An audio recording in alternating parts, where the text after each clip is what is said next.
은혜 받으실 하나님 말씀은 요한복음 3장 16절로 21절 말씀입니다.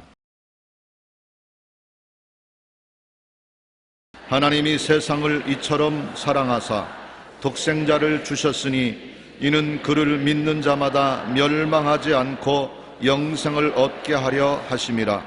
하나님이 그 아들을 세상에 보내신 것은 세상을 심판하려 하심이 아니요 그로 말미암아 세상이 구원을 받게 하려 하심이라. 그를 믿는 자는 심판을 받지 아니하는 것이요 믿지 아니하는 자는 하나님의 독생자의 이름을 믿지 아니하므로 벌써 심판을 받은 것이니라. 그 정죄는 이것이니 곧 빛이 세상에 왔으되 사람들이 자기 행위가 악함으로 빛보다 어둠을 더 사랑한 것이니라. 악을 행하는 자마다 빛을 미워하여 빛으로 오지 아니하나니 이는 그 행위가 드러날까 함이요 진리를 따르는 자는 빛으로 오나니 이는 그 행위가 하나님 안에서 행한 것임을 나타내려 함이라 하시니라. 아멘.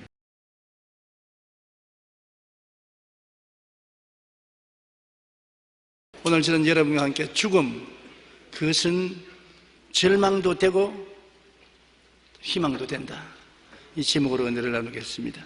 최근 언론 보도에 따르면 안타깝게도 우리나라 청소년 자살률이 OECD 국가 중 1, 2인 것으로 나타나는 것입니다.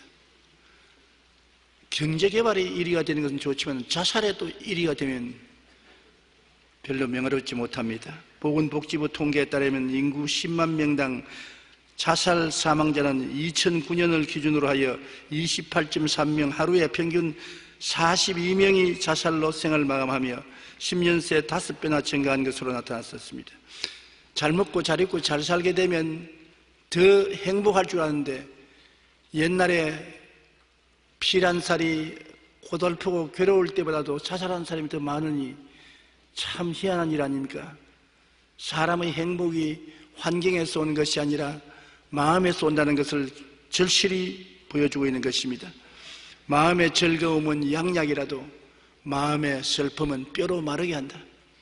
마음에 슬픈 일이 있다가 오면 뼈가 마르는데 자살 안 할 수 도리가 있어요.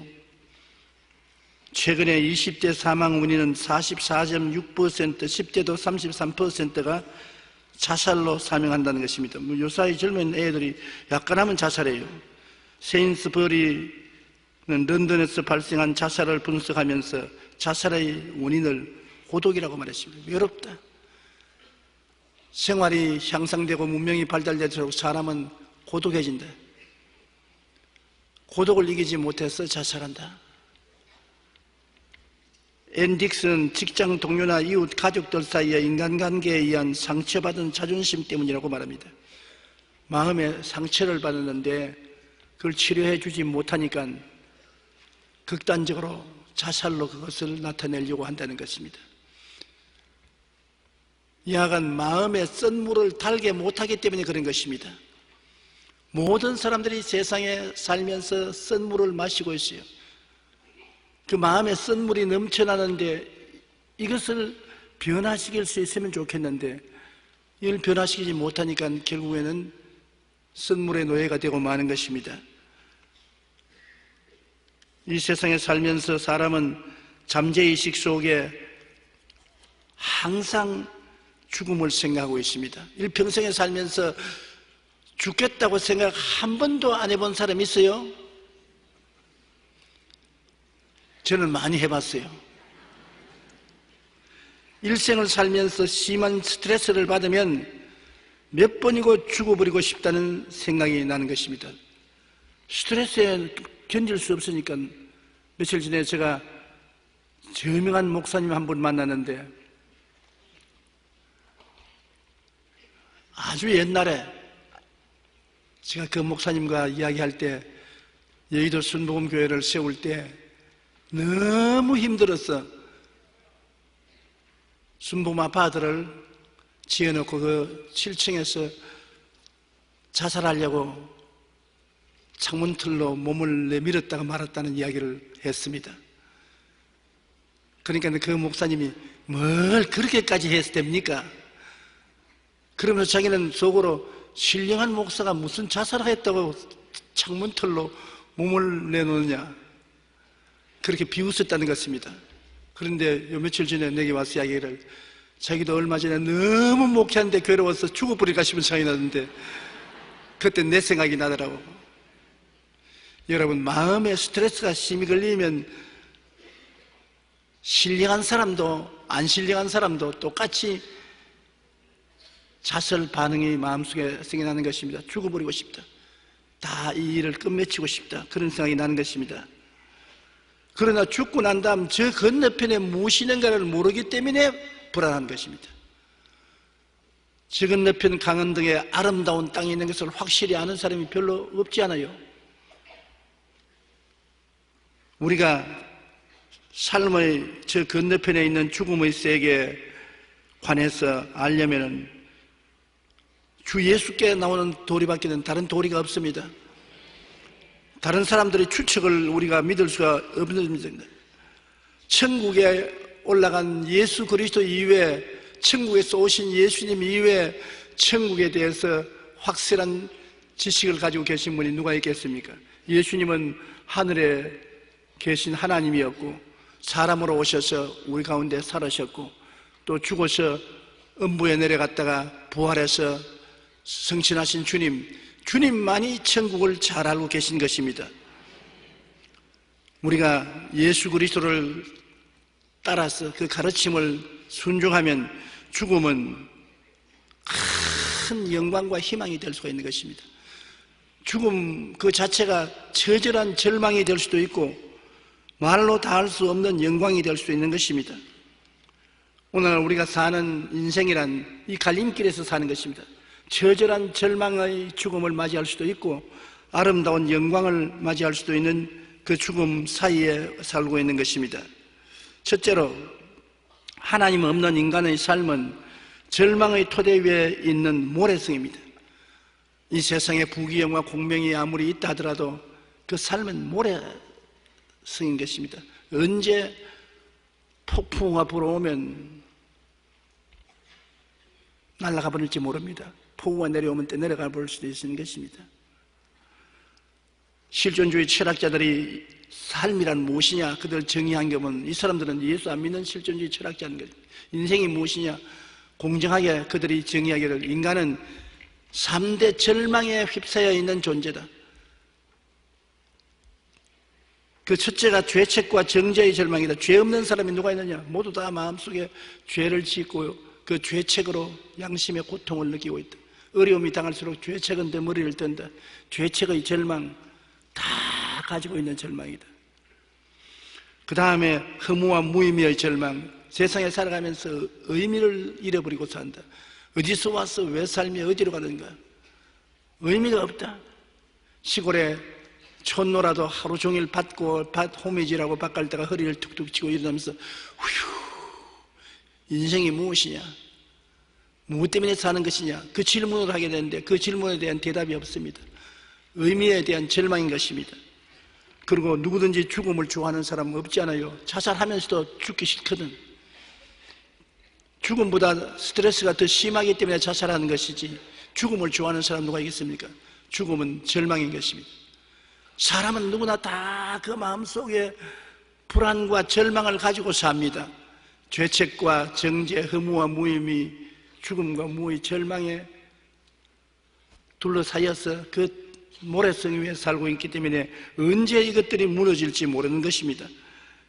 사람은 절망에 있어서 희망을 찾아 발버둥을 치고 있는 것입니다. 성경도 똑같은 말을 하고 있는 것입니다.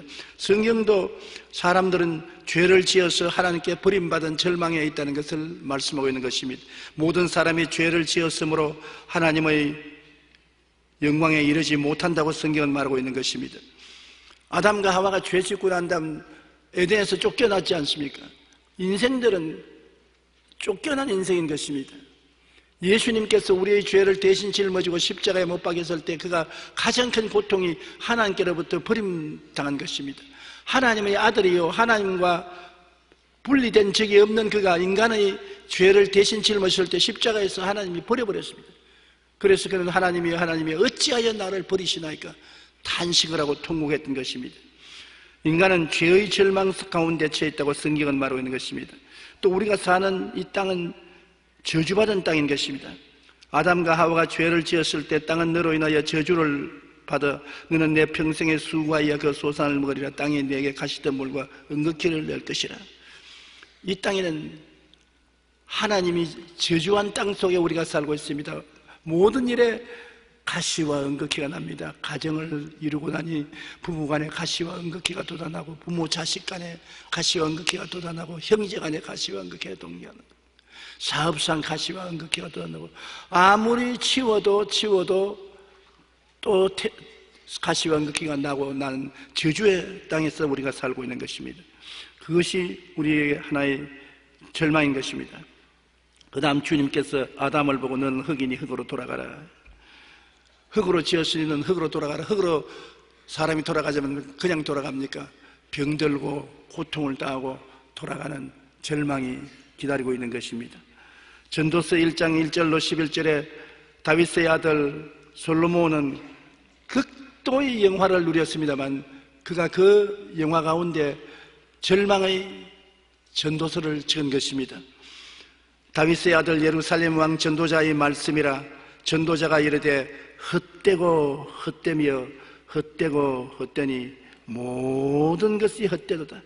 해 아래서 수고하는 모든 수고가 사람에게 무엇이 유익한가? 한 세대는 가고 한 세대는 오되 땅은 영원히 있도다. 해는 뜨고 해는 지되 그 떴던 곳으로 빨리 돌아가고 바람은 남으로 불다가 북으로 돌아가며 이리 돌며 저리 돌아 바람은 그 불던 곳으로 돌아가고 모든 강물은 다 바다로 흐르되 바다를 채우지 못하며 강물은 어느 곳으로 흐르든지 그리로 인하여 흐르느니라. 모든 만물이 피곤하다는 것을 사람이 말로 다 할 수 없나니 눈은 보아도 족함이 없고 귀는 들어도 가득 차지 아니하는도다. 이미 있던 것이 후에 다시 있겠고 이미 한 일을 후에 다시 할지라. 해 아래는 새 것이 없나니 무엇을 가리켜 이르기를 보라 이것이 새 것이라 할 것이 있으랴. 우리가 있기 오래전에 세대들도 이미 있었느니라. 이전 세대들이 기억됨이 없으니 장래 세대도 그 후 세대들과 함께 기억됨이 없으리라. 그런 절망적인 말을 했습니다. 인간의 이 절망을 누가 해결할 수 있겠습니까? 세계 머리 좋은 철학자들이 모여서도 인간의 존재는 절망의 존재라고 말하고 성경은 말할 필요 없이 인간을 절망의 존재라 말했는데 이 가운데서 우리가 희망을 얻고 살 수 있는 길이 있겠습니까? 돈을 벌면 희망이 깨지 싶은데 돈을 벌고 난 다음 그 돈을 지키는데도 절망이 따라오는 것입니다. 집이나 명예도 어디 있으면 얼마 있지 않아야 밑에서 올라오는 사람이 그걸 빼앗으려고 하기 때문에 지키기에 절망이요. 위에 쳐 올라가자니 힘들고 절망이요. 지위도 명예도 금전도 청춘도 다 절망이 꽉 들어차 있는 것입니다. 이 세상에 항상 기쁘고 즐거운 사람만 있지는 않습니다. 그러므로 이 절망을 우리가 이길 수 있는 유일한 길이 예수 십자가의 은혜를 받는 것입니다. 둘째로 예수님의 십자가 죽으심과 부활이 희망과 꿈의 토대가 되는 것입니다. 예수님이 왜 죽으셨느냐? 이 절망에 처한 인생들을 주님께서 건지기 위해서 이 땅에 오신 것입니다. 예수님은 종교를 창설하기 위해서 오지 않고 종교를 주기 위해서 오시지 않았었습니다. 예수님은 구원의 선각자나 선생이 아닙니다. 예수 그리스도를 통해서 우리가 노력해야 구원받는 것이 아닙니다. 예수님 자체가 구원인 것입니다. 예수님을 받아들이면 구원을 받아들이는 것이고 예수님을 멀리하면 구원을 멀리하는 것인 것입니다. 요한복음 3장 16절로 21절 오늘 읽은 말씀처럼 하나님이 세상을 이처럼 사랑하사 독생자를 주셨으니 이는 그를 믿는 자마다 멸망하지 않고 영생을 얻게 하려 하심이라. 하나님이 아들을 세상에 보내신 것은 세상을 심판하려 하심이 아니요 그로 말미암아 세상이 구원을 받게 하려 하심이라. 그를 믿는 자는 심판을 받지 아니하는 것이요 믿지 아니하는 자는 하나님의 독생자의 이름을 믿지 아니하므로 벌써 심판을 받은 것이라. 그는 정죄는 이것이니 곧 빛이 세상에 왔을 때 사람들이 자기 행위가 악함으로 빛보다 어두움을 사랑한 것이라. 악을 행하는 자마다 빛을 미워하여 빛으로 오지 아니하나니 이는 그 행위가 드러날까 하며, 진리를 따르는 자는 빛으로 오나니 이는 그 행위가 하나님 안에서 행한 것임을 나타내려 함이라. 예수 그리스도는 우리의 생명의 빛이라. 빛을 등지면 어두움을 안고 살아야 돼요. 빛을 안고 가면은 밝은 빛으로 살아갈 수가 있는 것입니다. 그러므로 그리스도가 우리 빛이지, 우리가 그리스도를 따라가면 빛으로 안내하는 것이 아닙니다. 예수님이 바로 길이고, 예수님이 바로 진리고, 예수님이 바로 생명이고, 예수님이 바로 빛인 것입니다. 예수 안에 생명이 있습니다. 요한복음 5장 24절에 내가 진실로 진실로 너희에게 이르노니 내 말을 듣고 또 나 보내신 이를 믿는 자는 영생을 얻었고 심판에 이르지 아니하느니 사망에서 생명으로 옮겨다니라. 예수님을 구주로 믿으시면 아멘 하십시다. 이미 영생을 얻었습니다. 여러분은 사망에서 생명으로 옮겨졌습니다. 우리의 등록이 생명세계의 이름이 등록되어 있는 것입니다. 우리는 예수 그리스도를 볼 때 항상 큰 소망을 가지고 봐야 될 것은, 예수님이 여러분과 나 한 사람 한 사람을 대신해서 십자가에서 고통을 통하여 모든 것을 다 청산한 것입니다. 제가 찔리면 우리의 허물이요 하지 말고, 제가 찔리면 나의 허물이요, 제가 상하면 우리의 죄악이 아니라 제가 상하면 나의 죄악이 아니라, 제가 징계를 받음으로 우리가 평화를 얻는 것이 아니라 제가 상하면 나의 평화를 위한 것입니다. 제가 채찍에 맞으면 우리가 나음을 입었다고 하지 말고 제가 채찍에 맞음으로 내가 나음을 입었도다. 우리는 다 양같이 걸어행하여 각기 제 길로 갔거늘 야훼께서 나의 죄악을 그에게 담당시켰다. 여러분과 나의 죄, 허물, 질병, 저주, 죽음, 고통, 슬픔, 절망, 일체 인생에 대한 부정적인 세력은 주님이 다 짊어졌습니다. 그리고 십자가에서 그 대가를 청산하는 것입니다. 우리가 받은 구원은 우리는 공짜로 받지만은 하나님은 엄청난 대가를 지불했습니다. 예수님이 무거운 짐을 지고 십자가에서 몸짓고 피 흘려 고난을 당했습니다. 그는 영적으로 하나님께 버림을 당하고, 심적으로는 자기의 사랑하는 제자들에게 버림을 당하고, 육체적으로는 한없는 고통으로 몸짓기고 피 흘리고, 그 고난 속에서 여러분과 나를 위하여 대가를 다 지불하시고 마지막에 주님께서 내가 다 이루었다, 다 청산하고 승리를 외친 것입니다. 그러므로 오늘날 우리가 어떻게 해야 되냐, 진리를 알지니 진리가 너희를 자유케 하리라고. 진리를 알아야 돼요. 모르면 안 되는 것입니다. 진리를 압니다. 진리를 알면은 그 진리가 이루어진 모습을 십자가에서 바라봐야 되는 것입니다. 우리가 진리를 알고, 아, 예수님이 나를 위해서 고생당했구나.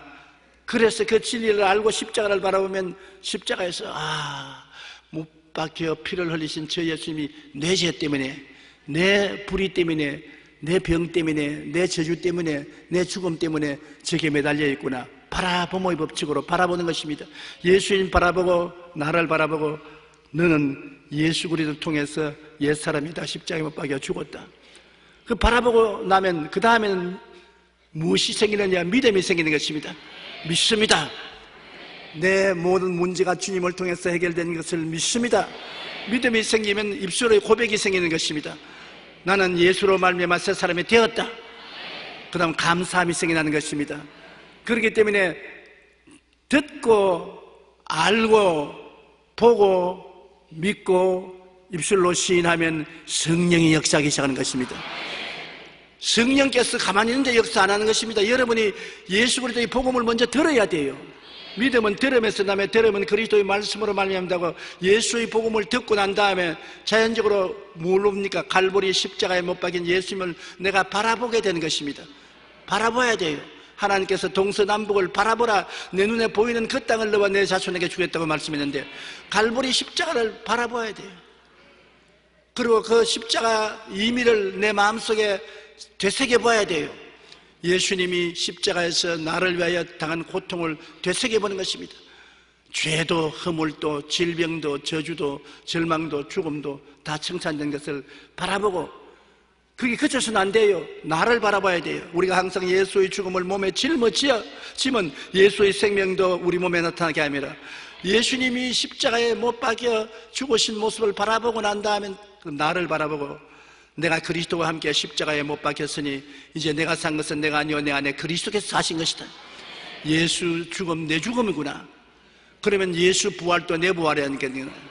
예수님을 통해서 내가 용서받고 의롭게 되고 거룩하고 성령 받게 되고 치료받고 건강하게 되고 축복받아 아브라함의 자손이 되고 부활 영생 천국인이 된 내 모습을 다시 바라보게 되고 그리스도와 함께 합쳐서 새 사람이 된 것을 믿게 되는 것입니다. 주여 내가 믿습니다. 저 십자가에 못 박인 예수처럼 믿습니다. 그리스도를 통해서 나는 새 사람이 되었습니다. 믿습니다. 그러고 난 다음 조용히 너는 용서받은 의인이다. 너는 거룩하고 성령 충만하다. 너는 채찍에 맞음으로 나음을 입었다. 너는 저주에서 해방되었다. 너는 부활 영생 생명을 얻은 사람이 되었다. 입으로 시인하고 감사하면 성령이 운행하기 시작하는 것입니다. 성령은 그와 같은 신앙 고백을 통해서 운행하고 성령이 운행하면 새로운 사람이 되는 것입니다. 창세기 1장 1절에 태초에 하나님이 천지를 창조하시니라. 땅이 혼돈하고 공허하며 흑암의 깊은 무에 있을 때 하나님의 신이 수면에 운행하시더라. 빛이 있으라 하니 빛이 생겨났다고. 성령이 운행할 때 하나님 말씀이 역사를 하는 것입니다. 오늘날 여러분 마음이 공허하고 혼돈하고 흑암이 깊은 무에 있을 때 있지 않아요? 여러분 가정이 공허하고 혼돈하며 흑암이 깊은 무에 있을 때 있잖아요. 사업이 엉망진창이 되어서 공허하고 혼돈하며 흑암이 깊은 무에 있을 때 있잖아요. 어떻게 성령이 역사하는 것입니까? 여러분 반드시 성령이 운행하게 하기 위해서는 여러분이 알아야 되는 것입니다. 하나님께서 내게 주신 은혜를 알아야 되고 그 다음 그것을 바라봄의 법칙을 통해서 바라봐야 돼요. 성령이 역사하기 위해서는 주님이 십자가에서 역사한 것이 나를 위한 것을 내가 받아들이고 깨달아 알아야 되고 그 다음 믿고 입술로 시인하면 성령이 운행하기 시작하는 것입니다. 기적이 일어나기 시작한 것입니다. 우리 성경에 보면은 12회를 혈루병하는 여자 보십시다. 12회를 혈루병을 앓았으니 좌절과 절망입니다. 가족들에게 분리되어 있고 늘 피를 흘리고 아무 치료도 효과가 없으니 이제는 절망과 죽음밖에 없는데 그 여자에게 하나님의 역사가 시작한 것은 먼저 그가 들었습니다. 누가 와서 나사렛 예수라는 분이 오셔서 문둥이까지 다 치료해 주신다. 혈루병은 문제가 안 된다. 다 치료해 주신다. 복음을 들어서 마음에 큰 희망이 생겨난 것입니다. 예수 그리스도의 복음을 그냥 먼저 듣고 깨달아 알았었습니다. 야, 살 수 있구나. 주님이 우리를 찾아와서 고쳐주실 수 있구나. 살 수 있구나. 마음에 깨달음이 들어온 것입니다. 그러니까 그 다음에 그 혈루병하는 여인이 상상으로 바라본 것은 예수님이 옷자락에 손만 대면 나겠다. 예수님이 내 근처에 오시면 내가 가서 뒤에 옷자락에 손만 대겠다. 그렇게 마음속에 바라보고 꿈을 꾸었습니다. 그런데 어느 날 예수님이 그 문 앞을 지나갈 때 뛰어나가서 그 옷자락에 손을 대니까 내 믿은 대로 될지어다. 병이 나아버리고 마는 것입니다. 그러므로 여러분 우리의 하나님과의 능력을 얻는 데는 반드시 이 과정이 있습니다. 한번 따라 말씀해 주십시오. 진리를 듣고 깨달아 알고 그것이 이루어진 모습을 바라보고 그 다음 믿고 입으로 고백하면 성령이 운행하신다. 하나님의 성령께서는 오늘날 또 우리 여러분에게 좋은 일을 이루어주기를 원하시는 것입니다. 기적이 일어나게 하기를 원하시는 것입니다. 우리가 예수 그리스도를 그처럼 해서 믿으면 성령께서 우리를 변화시켜 주시는 것입니다. 사람이 자기 힘으로 의인이 되지 못해요. 죄를 짓는 사람이 자기 힘으로 의인이 못 되어요. 아편 중독자, 술 중독자, 깡패 마음대로 자기 마음이 변화되지 않아요. 흉악한 사람의 마음이 어떻게 변화돼요? 성령이 운행해야 되는 것입니다. 성령이 운행하면 새 사람이 되어버리고 말아요. 성령이 그냥 운행합니까? 성령이 운행할 수 있는 것은 예수님의 십자가를 통해서 우리를 구원해 주신다는 것을 알아야 돼요. 모르고는 안 돼요. 이사야 53장에 있는 것처럼 주님께서 우리 연약한 것을 친히 담당하시고 병을 짊어지고 가신 것, 저가 찔리면 우리 허물이 나며 저가 상하면 우리 죄악을 남이라, 저가 징계를 받으면 우리가 평안을 누리고 그가 채찍에 맞으면 우리가 나음을 입었다. 알아야 돼요. 아, 내가 살 수 있구나. 그러고 난 다음 그것을 바라보아야 되는 것입니다. 고개를 들어서 바라보아야 되는 것입니다. 예수님 십자가에서 날 위하여 못 박혀 고난당하시는 것을 바라보고, 모세가 광야에서 뱀을 든 것 같이 인자도 들려야 하느니 누구든지 저를 믿는 자마다 멸망하지 않고 영생을 얻으리라. 예수님을 바라보고, 아, 바로 예수 고난 내 고난, 예수 죽음 내 죽음, 예수 부활 내 부활이구나. 주여 믿습니다. 저것은 나를 위한 고난인 줄 믿습니다. 감사합니다. 성령이 역사하기 하는 것입니다. 도박이 싫어집니다. 악한 말이 싫어지는 것입니다. 깡패 생활이 하기 싫습니다. 세상 범죄가 싫어지는 것입니다. 변화가 다가오는 것입니다. 성령이 와서 변화시켜야 하지, 힘과 능으로 변하는 것은 작심사흘이라 사흘 지나면 다 옛날로 돌아가고 말아요. 우리가 근본적인 변화는 성령이 운행하면 근본적으로 변화가 되는 것입니다. 십자가를 바라보고 믿으면 성경 말씀대로 성령의 역사에서 큰 기적이 일어나게 되는 것입니다. 힘으로도 안 되고 능으로도 안 됩니다. 하나님의 성령의 역사로 이루어지는 것입니다. 오늘날 또 우리가 그것을 믿어야 되는 것입니다.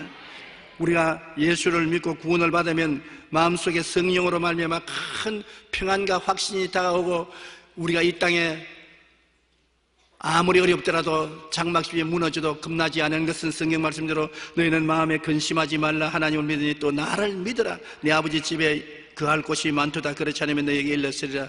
내가 너희를 위하여 거처를 예비하러 가노니 가서 너희를 위하여 거처를 예비하면 내가 다시 와서 너희를 내게로 영접하여 나 있는 곳에 너도 있게 하리라. 고린도전서 15장 19절로 22절에 만일 그리스도 안에서 우리가 바라는 것이 다만 이 세상의 삶뿐이면 모든 사람 가운데 우리가 더욱 불쌍한 자이리라. 그러나 이제 그리스도께서 죽은 자 가운데서 다시 살아나사 잠자는 자들의 첫 열매가 되셨도다. 사망이 한 사람으로 말미암았으니 죽은 자의 부활 또 한 사람으로 말미암도다. 아담 안에서 모든 사람이 죽은 것 같이 그리스도 안에서 모든 사람이 삶을 얻으리라. 예수님 안에서 값없이 선물로 삶을 얻는다. 우리가 예수 믿어서 이 땅에만 살다가 간다면 불쌍한 사람들 아닙니까? 그러나 이 땅에 사는 것은 잠시 잠깐이요, 예수 그리스도 안에서 사는 영원한 생명이 저 세상에 예비되어 있는 것을 예수님께서 우리에게 보장해 주시는 것입니다. 우리는 태어날 때부터 내가 안 지은 죄도 우리 조상 아담의 죄 때문에 사망을 상속받아서 죽은 사람으로 태어나는데, 그처럼 예수님을 믿으면 내가 한 일 없는데도 불구하고 예수님의 십자가 공로로 구원을 받게 되는 것입니다. 항상 여러분 전학교나 갈보리 십자가에 못 박힌 예수를 바라보십시오. 그리고 예수 그리스도를 그냥 바라보는 것이 아니라 그리스도께서 날 위하여 십자가에 못 박혔다는 것을 바라보십시오. 예수의 죽음을 몸에 짊어져야 되는 것입니다. 예수 죽음 내 죽음, 십자가에서 예수님이 나를 위해서 죽었다. 나의 슬픔을 대신 짊어졌구나. 나의 무거운 짐을 대신 짊어졌구나. 내 고통을 대신 짊어졌구나. 그냥 너무 슬픕니다, 너무 고통스럽습니다, 너무 괴롭습니다 하지 말고 십자가를 바라보고 나의 죄짐과 슬픔과 고통을 걸머지신 예수님을 바라보십시오. 바라보고 난 다음 예수님이 그 짐을 다 청산한 것을 믿으십시오. 그리고 하나님께 감사하십시오. 그러면 성령이 운행하기 시작하는 것입니다. 성령은 예수 그리스도를 통한 믿음으로 말미암아 역사하는 것이지, 예수 그리스도를 통한 믿음이 역사하지 않는데 성령이 역사하지 않은 것입니다. 그러면 셋째로, 나의 죽음은 절망인가 희망인가를 여러분 오늘 알아봐야 되는 것입니다. 내가 이제 오늘 죽으면 절망이 기다리고 있느냐, 죽음이 기다리고 있느냐. 성경에는 누가복음 16장 19절로 26절에 부자와 나사로 이야기가 있는데 여러분 잘 아시는 이야기인 것입니다.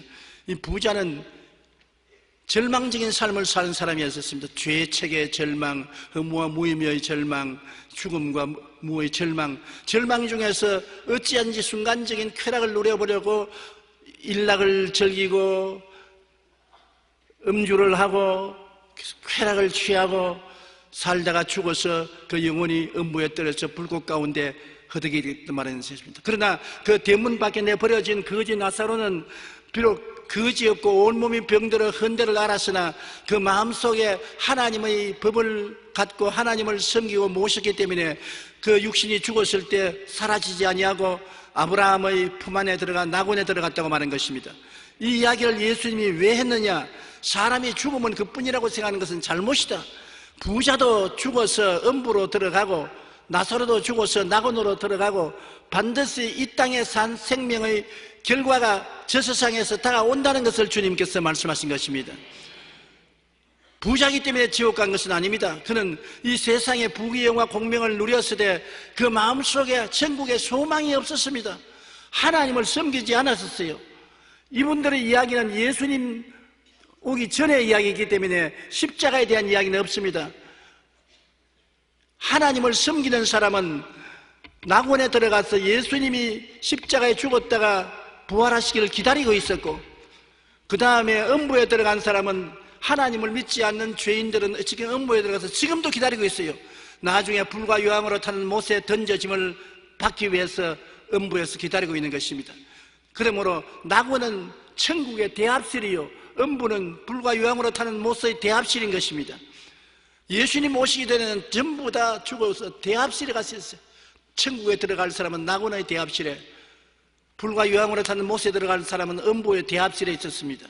근데 예수님이 죽어서 낙원에 내려가셔서 기다리고 있는 모든 영혼들을 데리고서 3일 만에 부활해서 천국으로 옮기신 것입니다. 그러므로 이제 여러분, 우리가 이 세상을 떠나면은 천국으로 직행하는 것입니다. 대합실에 들어갈 필요 없어요. 이제는 예수님께서 길이요 진리요 생명이요 길을 닦아 놓으시기 때문에 그리스도를 통해서 우리는 직행 천국으로 들어가는 것입니다. 죽음은 예수를 안 믿는 사람에게는 절망입니다. 음부에 내려가서 불꽃 가운데서 고통을 당하고 또 장차 불과 유황으로 타는 못에 들어갈 저절과 절망만 있지 희망이라는 전혀 없습니다. 한번 음부에 들어가면 다시 나오지 못합니다. 그러나 예수 믿는 우리는 그리스도를 통해서 낙원에 들어갈 소망은 예수님 전에 있었고 예수님 후에는 천국으로 바로 들어가게 되니 얼마나 좋은지 말로 다 할 수 없습니다. 예수님께서 십자가에 못 박일 때 비참한 강도 둘이가 우편 좌편에 못 박였어요. 흉악한 강도입니다. 살인자 등 방화자들입니다. 그런데 그 두 사람이 다 십자가에 못 박여서 고통당하니까 얼마나 괴롭습니까? 그중 강도 한 사람이 예수님을 쳐다보고 말했습니다. 당신은 그리스도가 아니냐? 하나님의 아들이 아니냐? 능력이 있지 않느냐? 그리스도이거든 지금 당신도 내려오고 우리도 내려오게 하라. 이 고통에서 왜 우리를 건지지 않느냐? 욕을 했습니다. 그러니까 다른 강도가 한 사람이, 야 이놈아, 너와 나는 죄를 짓고 난 다음 죄값으로 지금 십자가에 못 박인 건 당연한 일이지만 이분은 죄를 지어서 십자가에 못 박히지 않았다. 십자가에 못 박힐 일 한 적이 없다. 그러고 난 다음 예수님을 쳐다보고 주님 오실 날 나를 기억하여 주시옵소서. 그가 교회 나간 적도 없고 하나님을 섬긴 적도 없고 좋은 일을 한 적도 없습니다. 지금 십자가에 같이 매달려 죽어가면서 예수님 보고 주님 오시는 날에 나를 기억해 달라고 말 한마디 하니까 주님이 당장 오늘날 너는 나와 함께 낙원에 있으라고 말한 것입니다. 그러므로 주님께서 이것도 어떠한 죄인이라도 예수를 구주로 시인하면 예수 공로로 말미암아 낙원과 천국에 들어간다는 것을 보여주신 것입니다. 하나님이 세상을 이처럼 사랑해서 독생자를 주었으니 누구든지 죄를 짓고 불의하고 추악하고 버림을 받아야 마땅한 자들이라도 누구든지 죄를 믿으면 멸망하지 않고 영생을 얻으리라. 십자가에 못 박인 예수를 믿어야지 그 이외에 과학자, 철학자, 물리학자인 예수님이 아닌 것입니다. 십자가에 못 박여 몸짓고 피 흘린 예수님을 믿을 때 왜 우리가 구원을 받느냐? 성령의 역사에서 우리에게 영생을 주시고 성령이 우리를 변화시켜서 그리스도의 형상을 닮아가게 만들어주는 것입니다. 성령이 오시지 아니하고 운행하지 아니하시면 아무 일도 안 되는 것입니다. 십자가에 못 박이신 예수 그리스도를 바라보고 믿어야 성령이 역사하는 것입니다. 예수님께서 여러분을 위해서 십자가에 못 박인 것을 알고 그것을 십자가에서 친히 바라보고 마음에 믿고 주님이 나의 구주라고 시인하면 성령이 역사하셔서 영생이 주어질 뿐 아니라 성령이 성전 창고 들어와서 여러분을 변화시키기 시작하는 것입니다.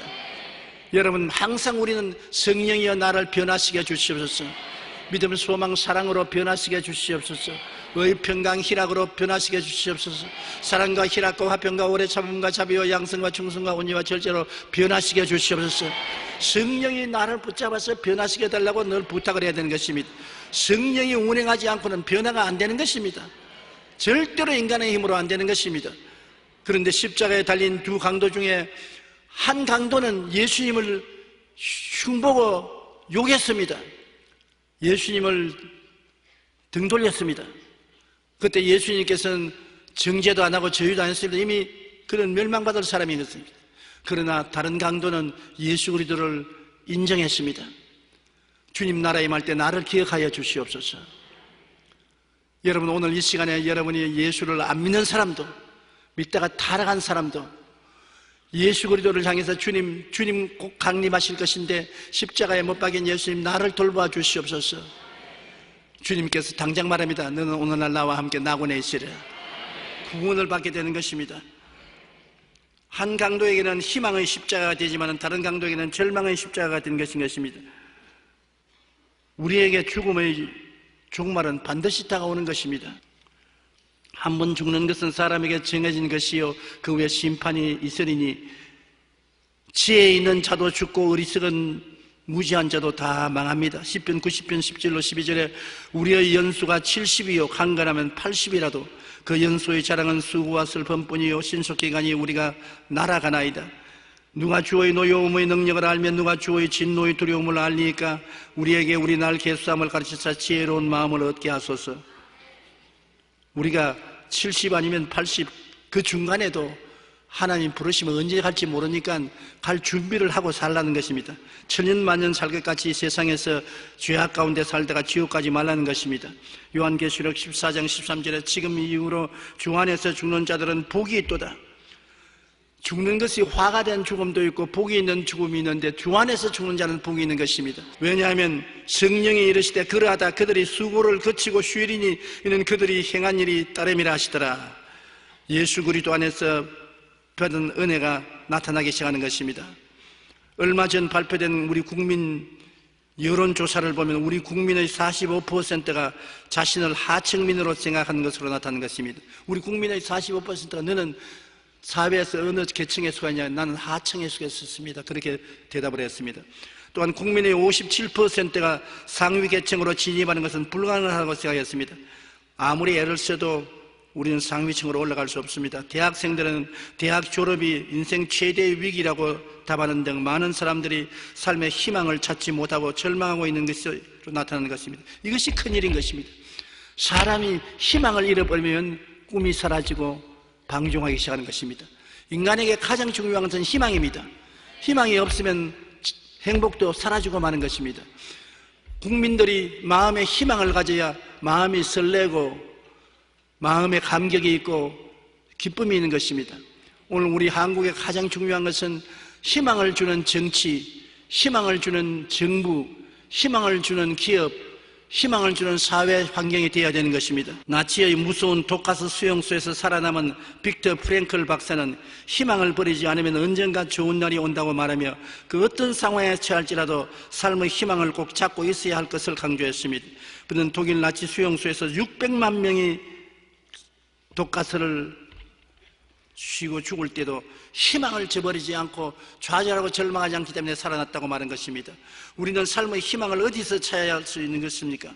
희망의 신학자 몰트만은 이 세계가 희망을 가졌듯 못 가졌든 우리는 하나님의 희망을 품고 살아가는 사회이고 말한 것입니다. 세상에 희망이 있든 없든 그건 제껴놓고 예수 믿는 사람만은 희망을 가져야 된다는 것입니다. 주님이 죽었다가 부활하심으로 희망을 우리가 가질 수 있는 것입니다. 이 몰트만 박사는 나하고 친한 친구인데 세계적인 신학자입니다. 그가 독일 군인으로서 전쟁에서 포로가 되어서 영국 포로 수용소에 있는데 연락이 오기를 자기가 사는 고향 땅이 폭격을 맞아서 다 불타버리고 부모와 애인까지 다 폭사하고 죽었고 아무것도 없다는 말을 듣고 좌절하고 절망했습니다. 희망을 잃어버렸습니다. 밥도 안 먹었습니다. 잠도 안 잡니다. 이제 죽음만 기다리고 있었습니다. 그가 하는 말이 희망을 잃어버린데 내일이 있을 수가 절망할 수밖에 없는데, 그런데 목사님이 성경책을 하나 갖다 주면서 성경을 읽으라 그러기에 그 좌절한 가운데 성경을 읽다가 예수님이 가장 처절한 십자가의 죽음을 보았었습니다. 십자가에서 하나님께 버림당하고 제자들에게 버림을 당하고 자기의 육신도 고통과 괴로움 속에 버림당해서 몸부림칠 때 그 절망은 자기보다 더 큰 절망이었습니다. 그럼에도 불구하고 하나님께서 사흘 만에 부활해서 절망을 이기고 부활이요 생명이 되는 것을 보고 예수님 안에서 희망을 얻었습니다. 예수님이 부활을 갖다 주면 유일한 희망이 있다. 그래서 그는 예수님을 구주로 모시고 다시 희망을 얻어서 포로에서 나중에 해방이 되었을 때 신학교들에 가서 주의 종이 되고 세계적인 신학자가 된 몰트만은 저와 만났을 때 그 이야기를 해요. 희망이 얼마나 중요한지. 포로 수용소에서 희망을 잃어버렸을 때 앞길이 캄캄하고 사는 것이 그렇게 고통스러울 수가 없었다는 것입니다. 그러나 예수님이 죽었다가 부활했다는 그 소식이 얼마나 목마른 자에게 생수를 주시 마음이 상쾌해지고 희망이 생기고 살아갈 힘이 생기니까 용기와 능력이 생기더라는 것입니다. 철로 역정으로 유명한 존 번연은 만약 예수님이 나를 맞이하실 때 칼을 들고 나오실지라도 나는 그분의 발 아래 내 몸을 던질 것이다. 왜냐하면 그분만이 나의 최후의 희망이 되기 때문이다. 예수님만이 희망이 되는 것입니다. 예수님 이외에 희망이 되지 않습니다. 예수님은 죄를 아무리 지어서 세상에 버려도 죄인 괴수도 용서하는 희망이 되는 것입니다. 이 세상에 허물진 인생이 되어 버림받은 사람도 예수님 앞에 용서받고 성령받을 희망이 있는 것입니다. 지독한 병이 들어서 의사가 다 내버린 사람도 예수님 안에 희망이 있습니다. 사업에 실패하고 버림받은 사람도 다시 재기할 희망이 있습니다.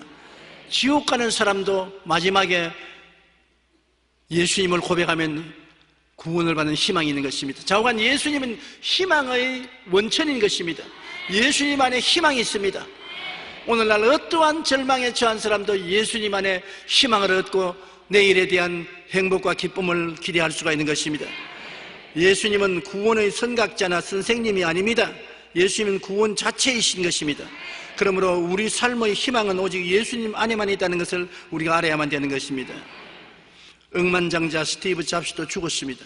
얼마 전에 전자회사를 세워서 억만장자가 된 스티브 잡스도 죽었지 않습니까? 김정일도 죽었습니다. 억만장자도 죽고 대대로 임금 노릇 하려는 김일성 일가의 김정일이도 죽고 그들만 죽는 것이 아닙니다. 너도 가고 나도 가야지. 사람이 한 번 나서 죽는 것은 정한이 치여 죽고 난 다음 심판이 있습니다. 우리는 이 땅에서 살 동안에 이 영원한 여행을 위하여 언제나 가방을 사놓고 살아야 되는 것입니다. 제가 한참 교회 목회하고 해외 선교를 할 때 언제나 저희 방에 가면 가방을 사놓았었어요. 언제고 주일날 예배 보고 집에 돌아가면 가방 들고 비행장으로 뛰어나가야 되니까 가방을 사놓고 살아야 됐었어요. 그런데 은퇴하고 난 다음은 이제 해외여행을 많이 안 하니까 가방을 풀어놓고 있습니다. 그러나 우리 인생은 그렇지 않습니다. 언제 하나님이 우리를 부르실지 모르기 때문에 마음의 가방을 사놓고 살아야 되는 것입니다.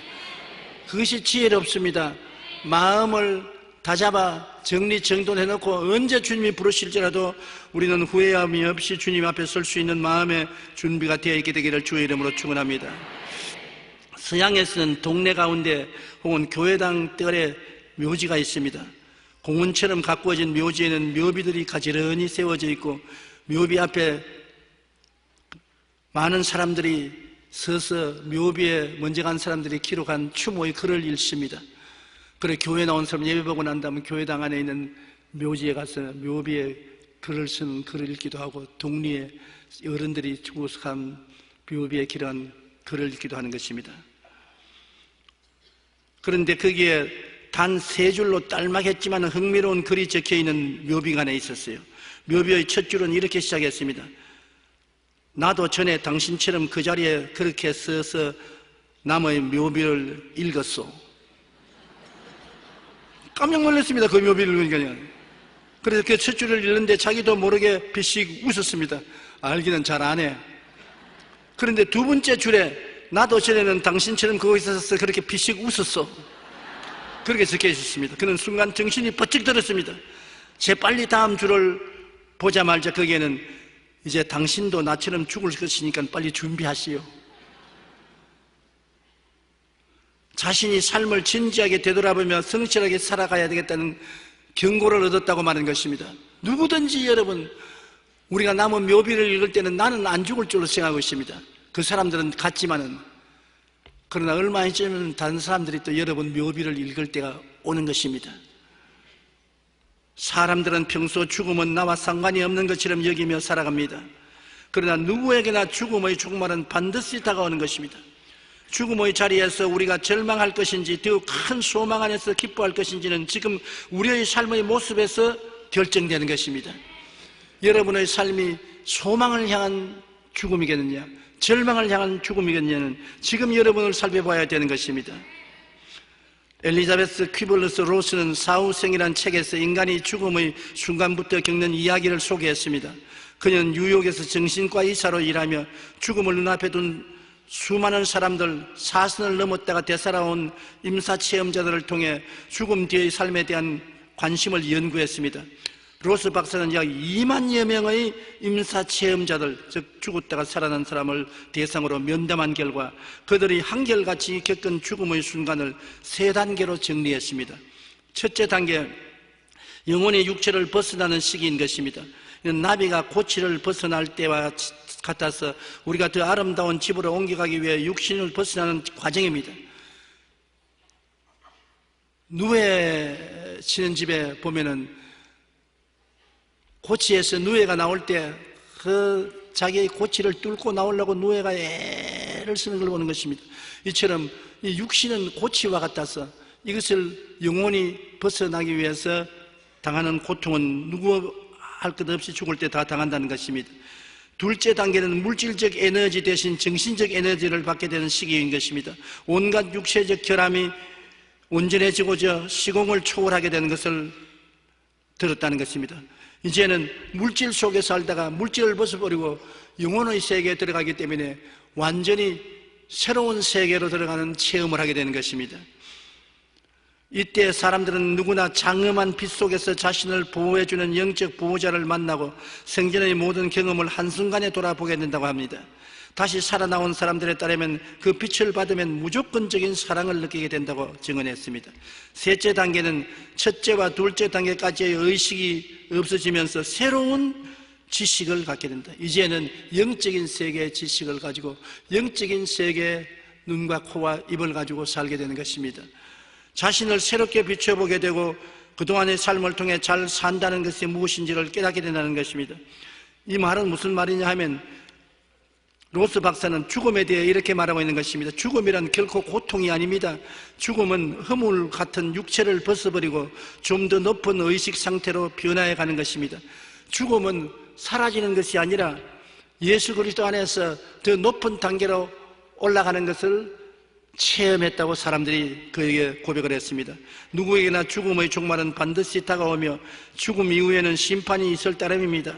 우리가 믿음으로 예수 그리스도의 희망의 십자가를 잡고 그리스도의 사랑을 실천하며 살 때 우리는 영생 천국을 향하여 나가게 되는 것입니다. 내가 복음을 듣고 그 복음을 깨닫고 갈보리 십자가를 바라보고 그것을 믿고 시인하면 성령의 역사에서 구원을 받고 변화되게 되는 것입니다. 따라서 말씀드립니다. 복음을 듣고 복음을 깨닫고 십자가를 바라보고 내가 그것을 믿으면 입술로 고백하고 하나님의 기적이 일어날 것을 기대하자. 그러면 성령께서 운행하시기 시작하는 것입니다. 오늘 십자가를 바라본 사람은 누구든지 성령의 역사를 체험하게 되는 것입니다. 고린도후서 4장에 있는 말씀대로 우리가 항상 예수의 죽음을 몸에 걸머짐은 예수의 생명도 우리 몸에 나타나게 하려 함이라. 예수의 십자가에 죽으신 것을 바라보고 걸머지면 성령의 역사에서 생명의 역사가 일어나기 시작하는 것입니다. 우리의 신앙이란 우리 힘으로만 하는 것이 아닙니다. 십자가를 통해서 성령이 와서 역사하는 것입니다. 오늘 여러분 속에 성령이 와 계신 것입니다. 여러분이 십자가를 바라볼 때 성령이 여러분에게 운행하시는 것입니다. 십자가를 찬송할 때 성령이 역사하는 것입니다. 성령은 여러분에게 좋은 일을 이루어주는 것입니다. 변화를 가져오는 것입니다. 죽음은 생명으로, 흑암은 광명으로, 무질서는 질서로, 무는 유로 창조적인 역사를 일으켜 주시는 것입니다. 오늘 성령과 더불어 사는 것이 우리 신앙생활인 것입니다.